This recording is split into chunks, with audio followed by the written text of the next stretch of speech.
Future kids sports அகாடமியால குழந்தைகளுக்கான sports activity எல்லாம் start பண்ணிட்டாங்க. இதுல உங்களோட பிள்ளைகளும் பங்கு பெற்றணும்னு நினைச்சிங்கண்டா இல்ல டிஸ்கிரிப்ஷன்ல இருக்கிற நம்பருக்கு இப்பவே கால் பண்ணி நீங்களும் ஜாயின் பண்ணுங்க. ப்ரொஃபஷனலான ட்ரைனர்ஸ் எல்லாம் சேர்ந்து உங்களோட பிள்ளைகளுக்கு உள்ள இருக்கிற ஸ்போர்ட்ஸ் மேனை சின்ன வயதுல இருந்தே ட்ரைனிங் கொடுத்து வெளியே கொண்டு வருவாங்க. அது மட்டும் இல்லாம ரீசெண்ட் டைம்ஸ்ல பாத்தீங்கன்னா பிள்ளைகள் எப்பவுமே போனும் டிவியும் தான் பார்த்து கொண்டிருக்கிறது. இப்படியான பிள்ளைகளை கொண்டு நீங்க ஸ்போர்ட்ஸ் ஆக்டிவிட்டியில ஈடுபடுத்துறதால அவங்களோட மனசுக்கும் உடம்புக்கும் எக்ஸசைஸாவும் இருக்கும்.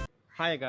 ஹாய். உங்க பேர் என்னக்கா? ஷோபிகா. ஷோபிகா. யாரை கூட்டி வந்திருக்கீங்க? மகனை கூட்டிட்டு வந்து. பேர் நம்ம ஆத்விகன். ரைட், ஆத்விகன். ஸோ எப்படி அக்கா ஃபீல் பண்ணுறீங்க? அதாவது இப்போ பார்த்தீங்க இவ்வளோ நேரம் நீங்கள் பார்த்து கொண்டிருக்கீங்க, எப்படி அவங்க பழக்கிற எல்லாம் உங்களுக்கு பிடிச்சிருக்கா? ஓ, நல்லா பிடிச்சிருக்குது. எங்கே இருந்து வரீங்க? நான் டச்பார்லேருந்து வரேன். நல்ல சிறப்பான ஒரு விடயம் உண்டு. மற்ற இந்த காலத்தில் சிறுவர்கள் வந்து பெரிய அளவில் விளையாட்டுகளில் ஈடுபாடு குறைவாக இருக்கு. சின்ன பிள்ளைகளுக்கிட்டே ஃபோனுகள் அதில் கொடுத்துன்னு இருக்கிறதால இப்படி ஒரு சின்ன மட்டத்திலிருந்து ஆக்களை ஸ்போர்ட்ஸில் வளர்த்து